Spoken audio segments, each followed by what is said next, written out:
दिल्ली सेवा बिल अब कानून बनने से सिर्फ एक कदम दूर रह गया है, क्योंकि सोमवार को राज्यसभा से भी इस बिल को मंजूरी मिल गई है और अब इस बिल को राष्ट्रपति के पास भेजा जाना है, जिनके दस्तखत होते ही ये बिल कानून बन जाएगा।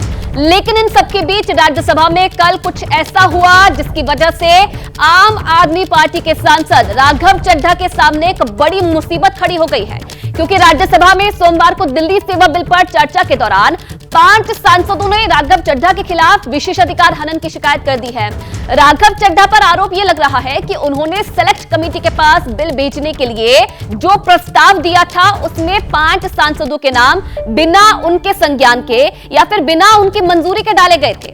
इनमें बीजेपी सांसद सुधांशु त्रिवेदी और नरहरि अमीन, बीजेपी सांसद सस्मिता पात्रा, बीजेपी सांसद पी कॉनकॉइक और एआईएडीएमके सांसद थम्बी दुरई का नाम शामिल था।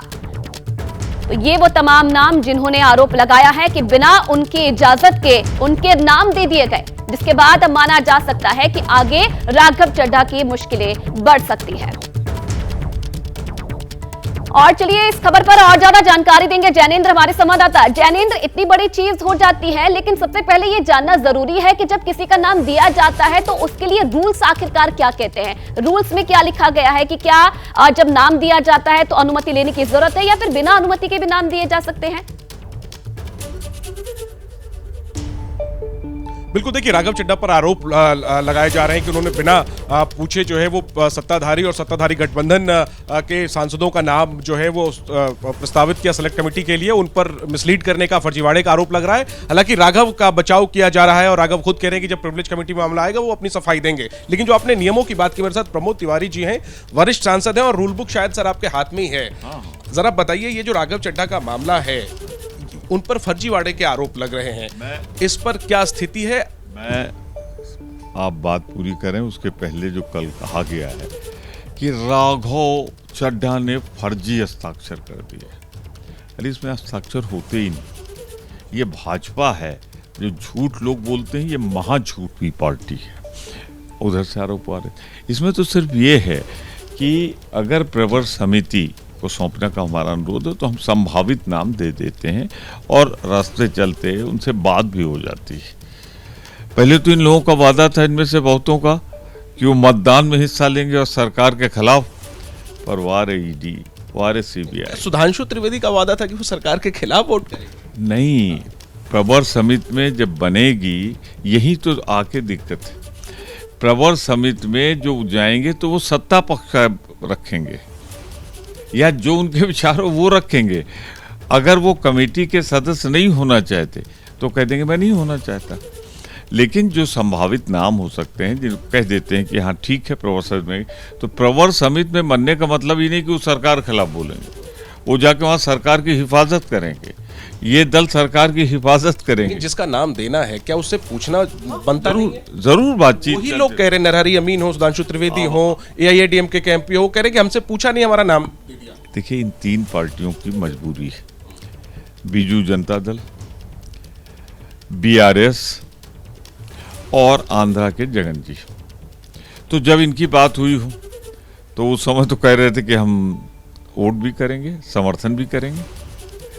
लेकिन ये पिछले 4, 5, 6, 7 दिनों की घटना है कि अब वो वोट भी खिलाफ किया उन्होंने, समर्थन भी सरकार को दे दिया। इसीलिए कहता हूँ वाह सीबीआई, वाह रे ईडी, तेरी माया गजब। सियासत अपनी जगह, दिल्ली बिल भी पारित हो गया दोनों सदनों से, लेकिन जो ये राघव वाला मामला, एक बार फिर पूछना चाहूंगा, जो सत्ताधारी दल है वो बहुत गंभीरता से इस आरोप लगा रहा है।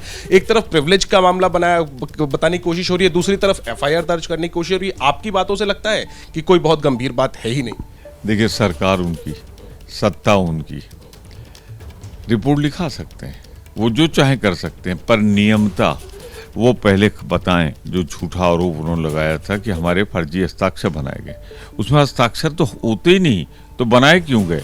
हाँ, सहमत की एक शब्द है, सहमत, तो बहुत से लोग सहमत दे देते हैं, और जब एक्चुअल मौका आता है तो सरकार का नीति नहीं थी कि वो इस पे इतना गंभीर होगी। तो जब आएगा प्रिविलेज कमेटी के सामने राघव चड्ढा जी पक्ष रखेंगे। मैं बार बार कह रहा हूँ, इसमें सिग्नेचर नहीं होते हैं, सिग्नेचर फर्जी। राघव चड्ढा ने फर्जीवाड़ा नहीं किया, मेरे हिसाब से नियम के विरुद्ध कुछ नहीं, और ना ही उनकी फिर ऐसे में उनकी मेंबरशिप को भी कोई खतरा नहीं, क्योंकि एक धड़ा ये कह रहा है कि उनकी मेंबरशिप भी जा सकती है। ये तो आदि हो गया, जिसको चाहो निकाल दो। सरकार का प्रस्ताव होता है, मैं चेयरमैन साहब पे कुछ नहीं कह रहा हूँ, जिसको चाहो निकाल दो, जिसको चाहो उसके खिलाफ फर्जी मुकदमा कायम कराओ, ईडी की रेड करा दो, सीबीआई की रेड करा दो, किसी चीज़ की रेड करा दो। तो ये तो सरकार जो चल रही है, इसी के लिए तो इंडिया बना है कि हम लड़ेंगे इस जुल्म के खिलाफ। दिल्ली बिल को आप लोग सेमीफाइनल बता रहे थे, सेमीफाइनल तो हार गए, अब फाइनल का क्या होगा? क्या आप दिल्ली बिल पे किसी ने कहा कि हम बहुमत से जीत जाएंगे? जिसने कहा उससे जवाब लीजिए। अब अविश्वास प्रस्ताव आ रहा है, अभी से मैं कह दे रहा हूँ, जीतने के लिए नहीं कर रहे हैं।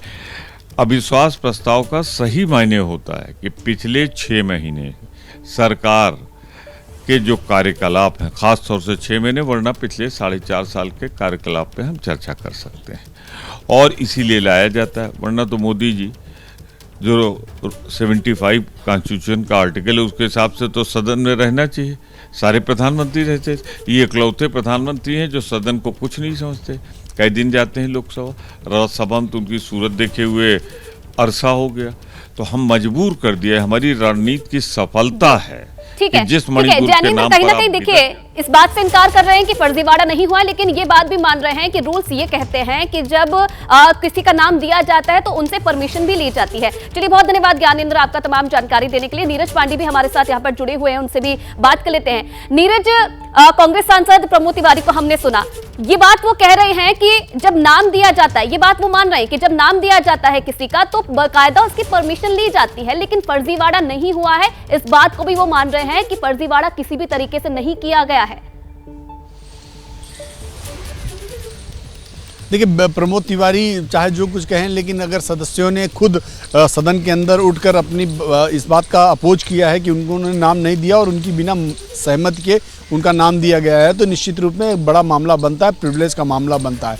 अब चूंकि ये प्रिविलेज कमेटी को जाएगा, वहाँ पे जवाब तलब होगा। जो जिन सांसद ने नाम दिया है, यानी कि राघव चड्ढा ने जो चिट्ठी दी है, उस पर उन्होंने जो नाम रखा है उस पर जाकर उनको अपनी सफाई देनी पड़ेगी।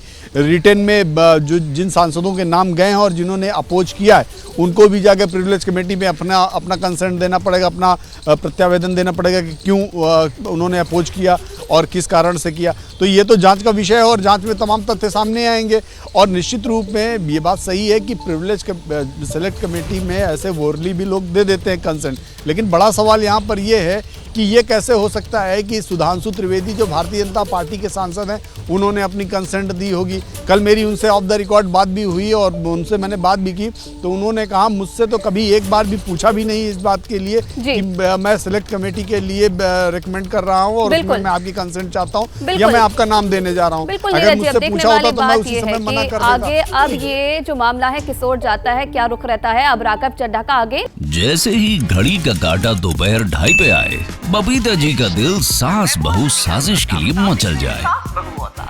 और ये है इनकी बहू, पूरे दिन ऑफिस की टेंशन हो जाए गॉन जब ये करें अपना फेवरेट शो फ्री टाइम पे ऑन।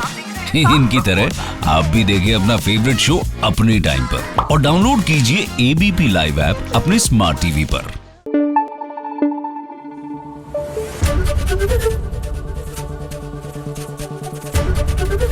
एबीपी न्यूज आपको रखे आगे।